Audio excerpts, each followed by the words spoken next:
Mga katrops, welcome back ulit sa aking channel, Sports React PH. At ngayon nga ay pag-uusapan natin ang isa sa mga rason bakit hirap manalo ang Minnesota Timberwolves laban sa Dallas Mavericks. Pag-uusapan na rin nga natin dito sa ating panibagong video ang naibalitang malaking trade na posibleng gawin ng Los Angeles Lakers.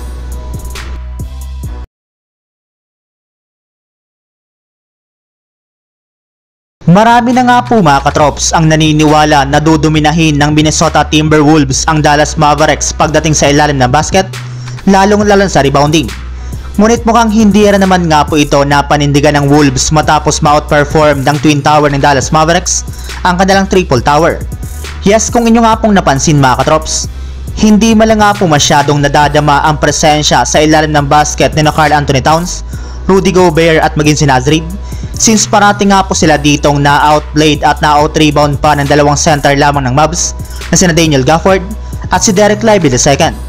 Bukod rin nga po dyan ay napakalamyar naman nga po ng kanilang inside defense, gayong hirap na hirap pa rin nga po silang bantayan ang mga pick and roll plays na ginagawa ng mga players ng Dallas, na siyang dahilan rin bakit napabayaan na naman nila ito na makapagtala ng at least 54 points sa ilalim ng basket sa kanilang Game 2. Mas efficient at mas maganda pa nga pong ipinapakita ang depensa ngayon ng Twin Tower ng Dallas, since nakagawa nga po sila dito ng 7 blocks at napuwersa pa nga po nila ang Wolves na magtala lamang ng 42 points sa paint area sa kanilang last game.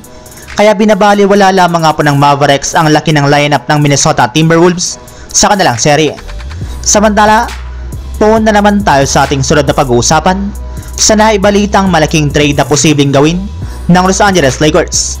Matapos nga po mga katrops na maibalita ngayong araw na tuloy nang hindi kukunin ni LeBron James ang kanyang player option sa Los Angeles Lakers, ay marami na nga po mga fans ang nagsabi na kailangan na nga daw po ng kanilang front office na magsimula ng mag-rebuild ng kanilang lineup sa pamamagitan ng pagtanggal at pag-trade na rin kay Anthony Davis papunta sa ibang koponan.